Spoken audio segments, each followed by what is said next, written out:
ఆ వివేక ఖ్యాతే, వివేకం వచ్చి నిలబడిన దాకా, అంటే అంతకు ముందు ఉన్నటువంటి నీలో పనిచేస్తున్నటువంటివి చిల్లర్ లెవెల్స్, నీ అండర్స్టాండింగు, నీ ఇంటెలిజెన్సు అవన్నీ ఇక పని చేయవు. వాళ్ళంతా స్టాఫ్ కింద ఎవడి సీట్లో వాడు కూర్చుని ఎవడి పని వాడు చేస్తూ ఆఫీసులో స్టాఫ్ లాగా ఉంటారు. కానీ ఈగలు తోముకుంటూ, గోమార్లు గోక్కుంటూ, అలా కొట్టుకుంటూ, లేకపోతే మరి స్కోరు వింటూ ఆఫీసులో కూర్చుని ట్రాన్సిస్టర్ పెట్టుకుని స్కోరు వింటూ ఇట్లాంటి వెధవ పనులు చేయరు. ఆఫీసులో ఉన్న పనులు చేస్తారు. లోపల ఉన్నటువంటి స్టాఫ్ అంతా చేయవలసినటువంటి కర్తవ్యం చేస్తుంది. దానికోసం చెప్పబోతున్నవే రేపు చెబుతాడు 29వ సూత్రంలో. యమ నియమాసన ప్రాణాయామ ప్రత్యాహార ధారణ ధ్యాన సమాధయ అష్టౌ అంగానే. ఈ 8 అంగాలు ఒక్కొక్కటి ఏం చేయాలో చెబుతారు. ప్రతి ప్రజాప్య పరిపాలయ న్యాయేన మార్గేణ మహీం మహీష ఓ బ్రాహ్మణే శుభమస్తు నిత్యం లోకా సమస్త సుఖినో భవంతు.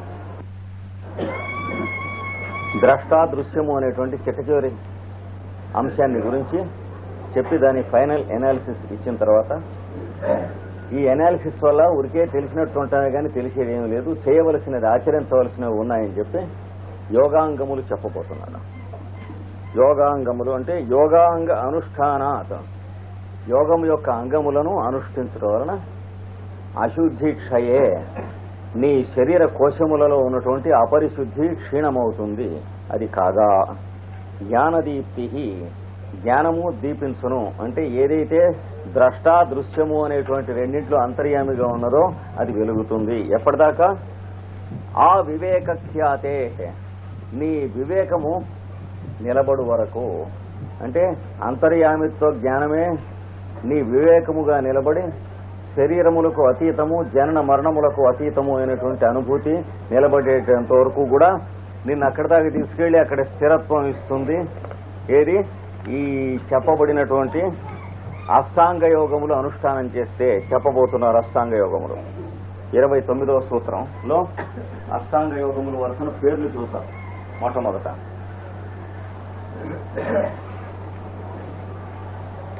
29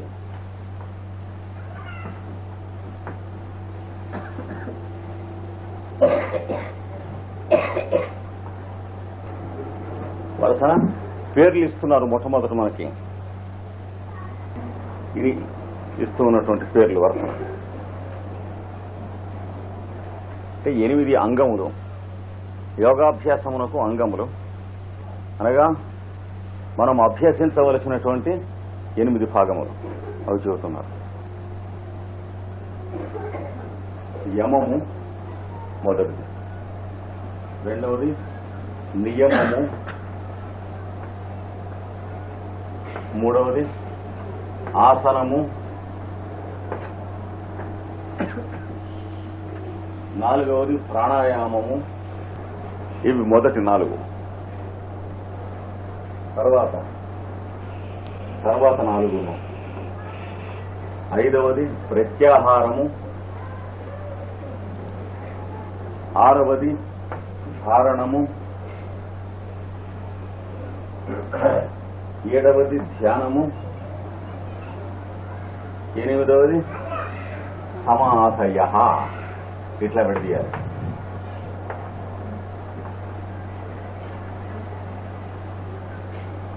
అంటే సమాధులు ఎన్ని ఉంటాయి? ఆ మొత్తం అంతా 8 గనక చివర బహువచనం పెట్టాడు. అంటే విడదీస్తే మనం అర్థం చెప్పుకున్నప్పుడు సమాధి అనే వస్తుంది, ఇంకేం రాదు.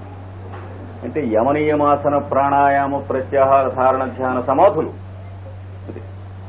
అందుకని ఇక్కడ బహువచనం వేశాడు. తర్వాత విడదీస్తే అష్టౌ 8 అంగాని అంగములు. ఈ 8 యోగమునకు అంగములు, అష్టాంగములు. యమము, నియమము, ఆసనము, ప్రాణాయామము, ప్రత్యాహారము, ధారణము, ధ్యానము, సమాధి అను 8 అంటే వివరించబోతూ ఉన్నాడు. ముందు పేర్లు చెప్పాడు. శరీరంతో, బయట ప్రపంచంతో, మనస్సుతో, ఇంద్రియాలతో మనం చేసేటువంటి అంటే బయట ప్రపంచంతో సంబంధం ఉన్నటువంటి మొదటి 4 అంటే యమము, నియమము, ఆసనము, ప్రాణాయామం. ఆ పైన ప్రత్యాహారము, ధారణము, ధ్యానము, సమాధి. లోపల మనం విప్లవం చేసుకోకుండా ఉంటే, ఆ మొదటి 4 అభ్యాసం చేస్తూ ఉంటే ఈ రెండవ 4 వస్తాయి తప్ప మనం సాధించేది ఏ వెంట్రుగా లేదు అట్లా. కనుక ఇవి లోపలివి, అంతరంగములు అంటే అంతఃప్రయత్నములు. మొదటి 4 బహిఃప్రయత్నములు. ఈ చివరి 4 ఉరికి అంతఃప్రయత్నములు అంటే కానీ ప్రయత్నమే లేదు. మొదటి 4 సవ్యంగా చేస్తూ ఉంటే 5వది, 6వది, 7వది, 8వది సహజంగా వస్తుంది తప్ప అవి తెచ్చుకునేవి కావు. ఎవడో తెచ్చుకుని ఇంతవరకు బతికి బట్టకట్టిన వాళ్ళు లేడు. వస్తాయి. ఇది గుర్తుంచుకోవాలి ఒక పాయింట్. కనుక అష్టాంగాల్లో మనం సాధించేవి మొదటి 8. అవి సవ్యంగా సాధించుకుంటూ మనం విప్లవం చేసుకోకుండా ఉంటే, అంటే ఈ మధ్యలో చేస్తూ ఉన్న సాధన మధ్యలో అరవిందో గారు ఏం చెప్పారు, రమణ మహర్షి గారు ఏం చెప్పారు, మరి పాత సాయిబాబా గారు ఏం చెప్పారు, కొత్త సాయిబాబా గారు ఏం చెప్పారు, ఎక్కడో ఒకరు స్టక్ పడిపోయి ఆగిపోతారు. ఏదో ఒక మార్గాన వారు చెప్పినట్టు బయలుదేరి వెళ్లి ఇవి చేసుకుంటూ ఉండరు. ఒక రూపాన్ని నమ్ము, ఒక సాధనని నమ్ము, దాన్ని కడంట వెళ్ళని. అంటే విప్లవం అంటే నువ్వు పాడు చేసుకోకుండా ఉంటే నడుస్తాయి. ఈ పాయింట్స్ గుర్తుపెట్టుకుని ఇంకా ఒక్కొక్కటే మనం చెప్పుకుంటానికి ప్రయత్నించాలి.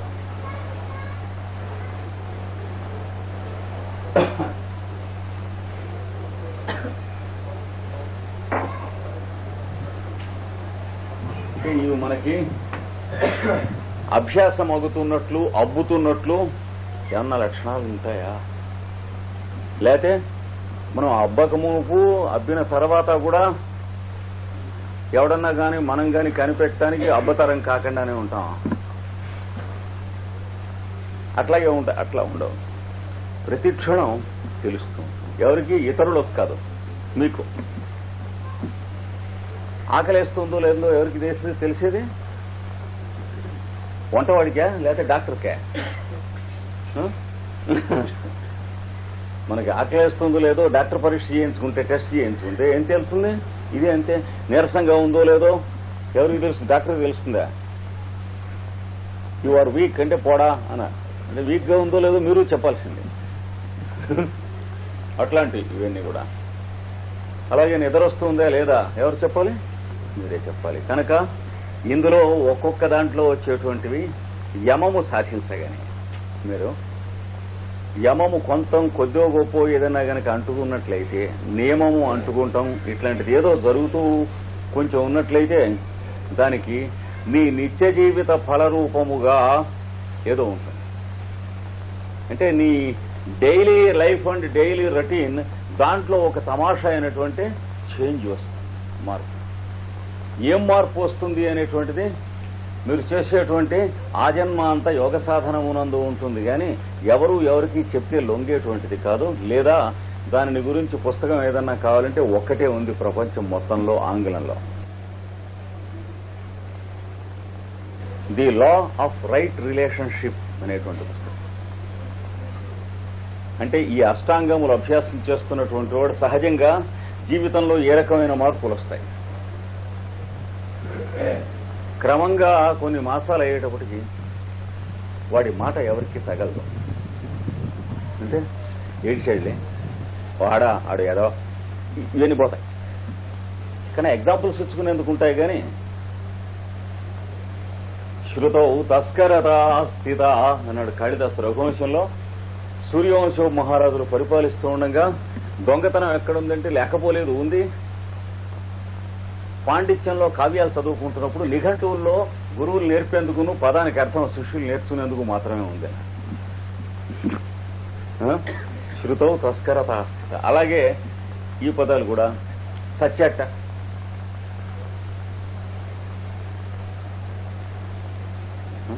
ఏదన్నా వాడు ఇట్లా చెప్పాడండి, చచ్చాడులే, ఏడిచాడులే, ఇవన్నీ తగ్గిపోతాయి. మీ ప్రయత్నం అక్కర్లేకుండా తగ్గిపోతాయి. అది ఆశ్చర్యం. అంటే ఏంటి, మనం జంతుత్వంలోంచి నరత్వంలోకి మెల్లిగా అడుగు పెడుతున్నటువంటి ఆ స్వీట్నెస్, ఆ మ్యూజిక్ మనకి తెలుస్తుంది, ఇంకోటి తెలిసేది కాదు. కనుక అప్రయత్నంగా మీరు చేసే పనులకు కావలసినటువంటి టైమింగ్స్ ఆటోమేటిక్ గా అడ్జస్ట్ అవుతాయి, సర్దుకుంటాయి. తర్వాత క్రమంగా ఈ వయస్సు చేత శరీరం అశక్తమవుతున్న కొద్దీ ఎంతవరకు కావాలో అంతవరకు ఇతరుల చేత ఏదన్నా చేయించుకుంటాం ఏమీ ఉండదు. ఇప్పుడు యోగాభ్యాసం చేస్తూ ఆ 60 ఏటో ఇప్పుడు యోగాభ్యాసం అంటే నేర్చుకోక మనుగొట్టుకోను అన్నట్టు. ఎందుకు ఇంకా అప్పుడు వాడికి వచ్చేది ఏమీ లేదు. దంతంబుల్ పడనప్పుడే అన్నాడుగా, తనువునంద అరూఢి పోనప్పుడే. చిన్నప్పుడే అభ్యాసం చేసేటువంటిది యోగాభ్యాసం. కానీ చిన్నప్పుడు మనం ఈ శరీరాన్ని ఇష్టం వచ్చినట్టు ప్రవర్తింపజేసి తర్వాత అది వాసనేస్తూ పాకీ బండిలా తయారయ్యాక దీన్ని ఏమన్నా బెటర్మెంట్ చేయగలమా అని డాక్టర్ల చుట్టూను యోగుల చుట్టూను తిరిగినందువల్ల వ్యర్థం. వాళ్ల చుట్టూ తిరగటం కూడా ఒకటి అడిషనల్ గా న్యూసెన్స్ తప్ప ఇంకా మిగిలేదు మనకేం లేదు. అందుకని ఇప్పుడు ఈ యోగాంగాలు మంచి చక్కని వయస్సులో అంటే 35 సంవత్సరాల లోపల ప్రారంభించినటువంటి వాడు వాడేం చేస్తాడంటే తర్వాత తరంలో వాళ్ళ పిల్లలకి 7-8 సంవత్సరాల నుంచి ఇంట్లో అభ్యాసం అంటే నెక్స్ట్ జనరేషన్ క్రియేట్ అవుతుంది. ఎలా అయితే American and Russian education next generation Indian education ని కట్ ఆఫ్ చేస్తూ మనకి క్రియేట్ అయిపోయిందో ఈ సెంచరీలో, అలాగా రియల్ సైంటిఫిక్ ఎడ్యుకేషన్ అది నెక్స్ట్ జనరేషన్ క్రియేట్ అవుతుంది అలాంటి వాళ్ళ ఇళ్లలో.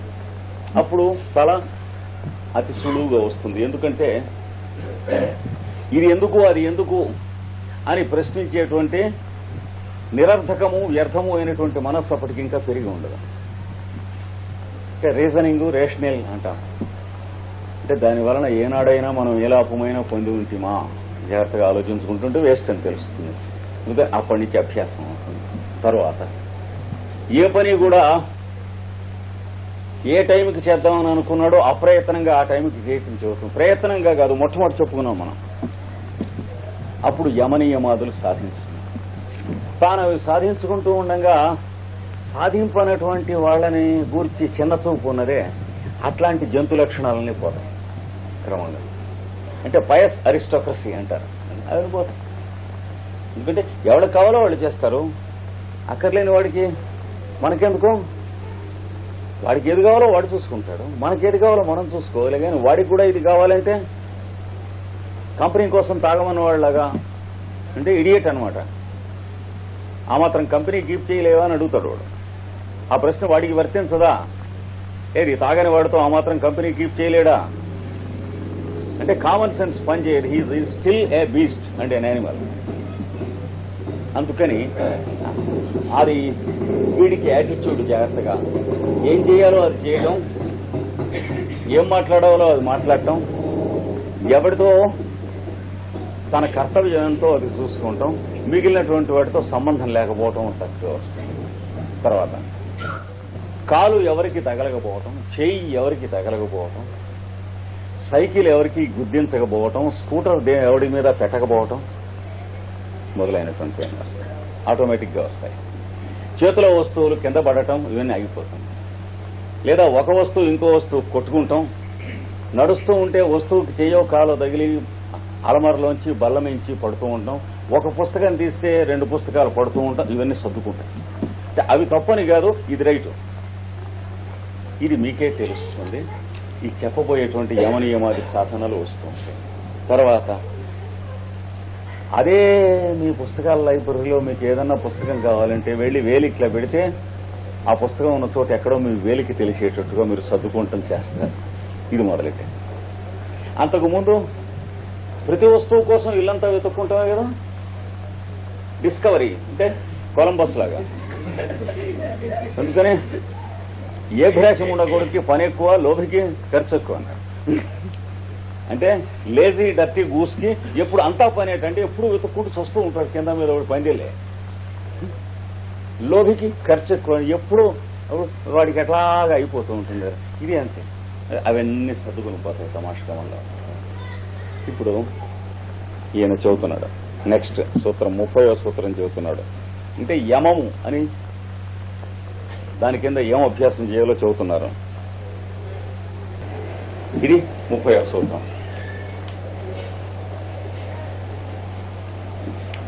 అహింస సత్యం అస్తేయ బ్రహ్మచర్య పరిగ్రహ యమా. యమములు అంటే యమం అని పేరు కింద ఉండే ఐటమ్స్ అన్నమాట, అంశములు.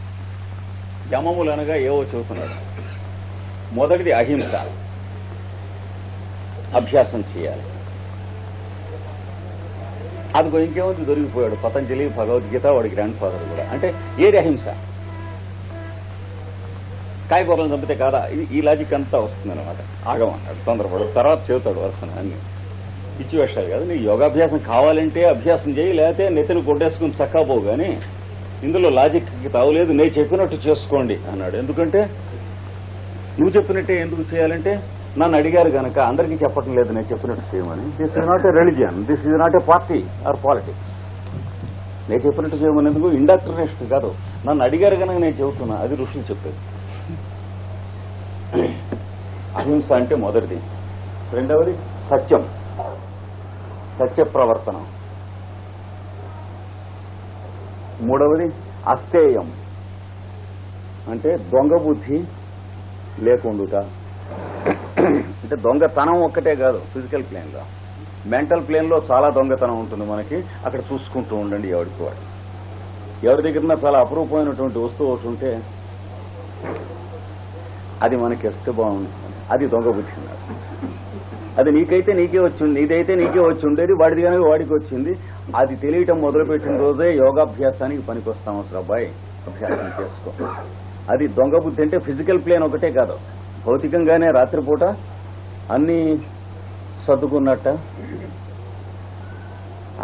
ఉరికే పోవటం ఎందుకని అక్కడ ఉన్న టైం పీస్ కూడా కోటి జేబులో తోసేసాడు.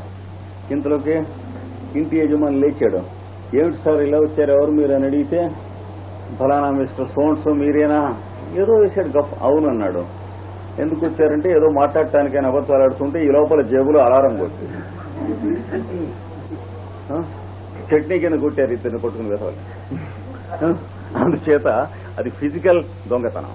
ఫిజికల్ దొంగతనం కాకుండా మెంటల్, ఎమోషనల్, సైకలాజికల్ అన్ని ప్లేన్స్ లో దొంగతనం ఉంటుంది. కొద్దిగా చెప్పుకుంటాం మనం ఊరికే ఎగ్జాంపుల్కి. అది దొంగతనం. అస్తేయం అంటే దొంగ బుద్ధి లేకుండుట అస్తేయము. మూడవది బ్రహ్మచర్యము అంటే పరబ్రహ్మమునందు చరించుట. అనగా అబ్స్టైనింగ్ ఫ్రమ్ సెక్సా, అది అన్సైంటిఫిక్ కాదా? ఇట్లా ప్రశ్న వేసేటువంటి పశువులు అన్ని దేశాల్లోనూ చాలా వేస్తూ ఉంటారు. ప్రతి సంవత్సరం చూస్తూనే ఉంటాం. ఆ మాత్రం తెలియనటువంటి వాళ్ళు కాదు ఇది చెప్పింది. వాళ్ళు చెప్పింది ఏమిటంటే, నీకు వివాహ వయస్సు వరకును స్త్రీ సంపర్కము శరీరం చేత మనస్సు చేత ఉండకుండా ఉండాలంటే ఏం చేయాలో దాన్ని బ్రహ్మచర్యం అన్నారు. అందుకని పుండాకోర్ ప్రశ్నలు వేయకన్నాడు. అది అయితే ఇదోరు కర్రే చేదారితే అన్నాడు. ఏదో కొంత అఘోరించినట్టు ఏడిచినట్టు ఉంటుంది. యోగాభ్యాసం చేయి, మానేసే బదులు వచ్చే జన్మ పనికొస్తుంది. ఏం చేస్తాం? ఇప్పుడు బండి పాడైపోయి రీబోరింగ్ చేయిస్తే ఎట్లా ఉంటుందంటే రీబోరింగ్ చేయించినట్టే ఉంటుంది. కొత్త బండిలాగా ఎట్లా ఉంటుంది? గృహస్థాశ్రమంలో వీడికి రోగం వచ్చి చచ్చినట్టు మెడికల్ గా వీడు బ్రహ్మచర్యాశ్రమం చేయాలి అంటే లా ఆఫ్ కాంపెన్సేషన్ తప్పదు. అది బ్రహ్మచర్యాశ్రమంలో వీడు కకృతి పడ్డవాడు గృహస్థాశ్రమంలో మంచం మీద కదలకుండా అలాగా పడుకుని ఒడియం ముక్కలాగా ఓ ఏడాదో రెండేళ్ళలో అఖండ బ్రహ్మచర్యం ఆచరించవలేను. ఎవడు చెప్పక్కర్లేదు, డాక్టరు చెప్పక్కర్లేదు, వాడు కాంపౌండరు చెప్పక్కర్లేదు. వాడికే స్వయంభూ లోపల ఏది వాడు డెబిలిటేటెడ్ అయితే ఏమవుతాడు, డెఫిషియెంట్ అయితే ఏమవుతాడు. అంచేత బ్రహ్మచర్యం అనే మాటకి సూటి అయినటువంటి అర్థం ఉన్నది. డొంక తిరుగుడు ప్రశ్నలకి సంబంధించింది కాదు. అది కూడా చెప్పుకుందాం. అంటే బయట వాళ్ళు వేస్తూ ఉంటారు ప్రశ్నలు అనేక. అయితే వీలైనంత వరకు ఒక 10 సంవత్సరాలు 12 సంవత్సరాలు మనం ఏదన్నా ఈ అభ్యాసం కావాలని చేసుకునే వరకు ఎవరితోనూ ఈ విషయాలు చర్చించడం మొదలైనటువంటి పనికిరాదు, వారు చేస్తే తప్ప. వారు చేసిన డిస్కషన్ కోసం చేస్తున్నారంటే నవ్వి ఊరుకుంటాం తప్ప ఇంకేం చేయకూడదు. అది జాగ్రత్తగా ఉండాలి. ఎందుకంటే డిస్కషన్ కోసం చేస్తూ ఉన్నట్లయితే వాళ్ళ ఎమోషన్స్ ఏ లెవెల్లో ఉన్నాయో గట్టర్ అంటే సైడ్ కాలవలాగా మన ఎమోషనల్ లెవెల్లో కూడా అలా ఆవాసనే పుట్టిస్తారు 5 నిమిషాల్లో అవకాశం ఇస్తే. మొదటి సంవత్సరాల్లో అభ్యాసంలో చాలా మన పద్ధతిలో మనం ఎడుతూ వాళ్ళు మిమ్మల్ని పిచ్చిముడా కొడుకు అని పిలిస్తే చాలా క్షేమం, చాదస్తుడు అని పిలిస్తే అంతకంటే క్షేమం. ఇది తెలుసుకోండి. ఎందుకంటే మీ జోలికి రారు. ఏదో వాడు మా లోకం, వాడి లోకంలో వాడు ఉంటాడు, వీడు మాత్రం వీడి లోకంలో వీడు ఉండడు. ఎవడు అందరూ అంతే. ఎవడు ఓడి లోకంలో ఒకడు చచ్చినా గీ పెట్టినా ఉండడు ప్రపంచంలో. అది తెలిసేటప్పటికి చాలా టైం పడుతుంది. ఈ లోపల ఏడుపులు, పెడబొబ్బలు, లబాయిలు, దిబాయిలు ఇవన్నీ జీవితంలో అనేక సన్నివేశములు, ఘట్టములు వస్తాయి. కనుక బ్రహ్మచర్యం అభ్యాసం చేయండి. గృహస్థాశ్రమం స్వీకరించిన తర్వాత భార్య ఎడల భర్త, భర్త ఎడల భార్య దాంపత్యము చరించుట బ్రహ్మచర్యము అనబడును. చదవండి శాస్త్రం. అంటే ఏకపత్ని వ్రతము పాతివ్రత్యము అని చెప్పబడినట్టు. అయితే ఆ పిల్ల నాకు మిస్ఫిట్ అయితే అంటే ముందు చేసుకునేప్పుడు ఏడుస్తున్నావా? అందుకోసం డబ్బు కోసం, లేకపోతే మీ పెదనాయన లిటిగేషన్ పెట్టాడు కోర్టులో, వాడికి వీడికి ఇట్లాంటి గొడ్లగోపి పనులు చేసి పెళ్లి చేసుకుంటే వాడికి ఆ పిల్లకి సరిపోవు. గాని సూటిగా పెద్దవాళ్ళు చిన్నవాళ్ళు తిన్నగా చేస్తే సరిపోవటం తప్ప సరిపోకపోవటం ఉండదు. సరిపోకపోతేనో అండి అంటే వెధవలని అర్థం. ఇంట్లో పెళ్లి చేసిన వాళ్ళు చేసుకున్నవాడు కూడాను. మార్కెట్కి వెళ్ళి వంకాయలు తెచ్చుకుంటూ పుచ్చు వస్తే ఇంటికి వచ్చాకంటే నువ్వు వెధవని అర్థం. ఆ తెచ్చుకున్నవాడు అర్థం ఏమిటి? దానికి అనేక మెథడ్స్ చెప్పారు. ఎట్లా సరిపోతుందో, లైఫ్ పార్ట్నర్ అంటే ఏమిటి, కంపానియన్ అంటే ఏమిటి, అవన్నీ నువ్వు చూసుకోకపోతే ఎవడేం ఏడుస్తాడు? అందుకని అది బ్రహ్మచర్యమే. అది అయిన తర్వాత ప్రాయపు క్రొద్దింక కొంత పడమర తిరిగాను తెనాలి రామకృష్ణ చెప్పాడు. నడివయస్సు వచ్చింది, టచ్ అయ్యింది. అయ్యేటప్పటికి వాళ్ళకి కావాల్సినవి లోపల ఏర్పాటు చేసి అన్నాడు, పిల్లలకి భార్యకి.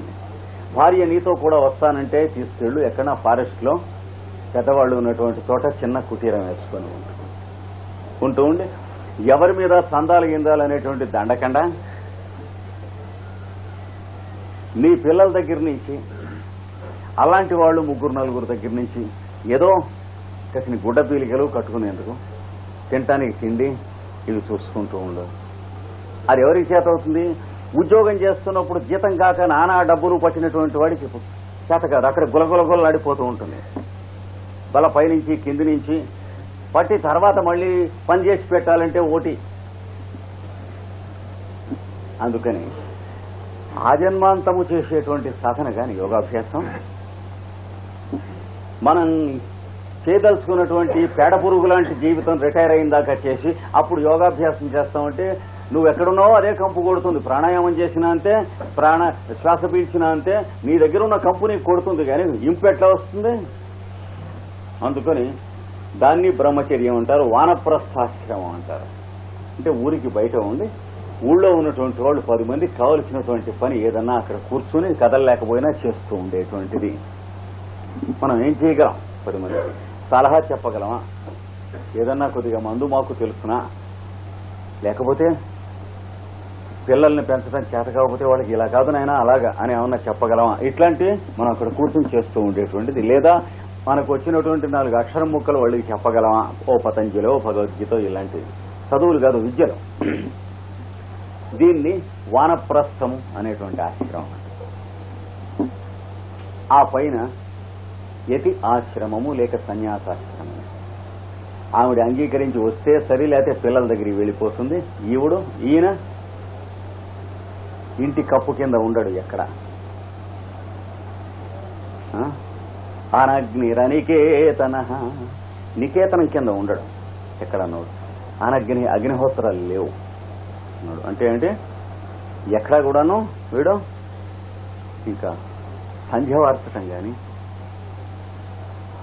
వేదాధ్యయనం మొదలైనటువంటివి కానీ, ఇవన్నీ వేరే కూర్చుని డైలీ రొటీన్ పెట్టుకున్నవి లేవు. వార్తకం వచ్చేసింది, అయిపోయింది.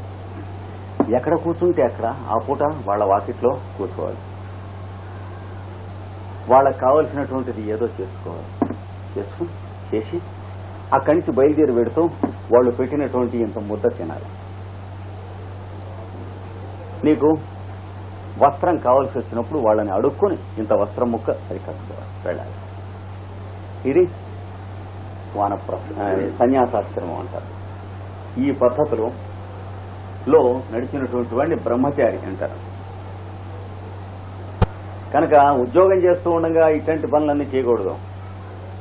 ఉద్యోగం చేస్తూ నీకు సవ్యంగా ఎంత రావాలో అంత తీసుకో. అపసవ్యంగా వచ్చేటువంటివన్నీ కూడాను నేను ఉంచుకోలేని ఆయన నీ భార్యకి పిల్లలకి పండక్కి చీరగొని పెట్టు అని చెప్పగలిగి ఉండు. చేతవాలి. అది చేత కాకపోతే దేవుడు, యోగాభ్యాసం ఇట్లాంటివన్నీ జూటా కబుర్లు ఏమి లాభం లేదు. కనుక ఆ పైన అపరిగ్రహ అంటే అపరిగ్రహము. అపరిగ్రహం అంటే ఏమిటి? దానము పట్టకుండుట అంటే ఏదైనా ఇస్తే పుచ్చుకోకుండా అది కాదు. తేరగా అంటే చూడండి, గడ్డి తిన్నట్టు తిన్నాడు, వాడి దగ్గర 10,000 రూపాయలు, ఇంకేదో చెప్పకూడదు తిన్నట్టు తిన్నాడు అంటాను చూడండి, పని చేసి పెట్టి. అది కాకండి.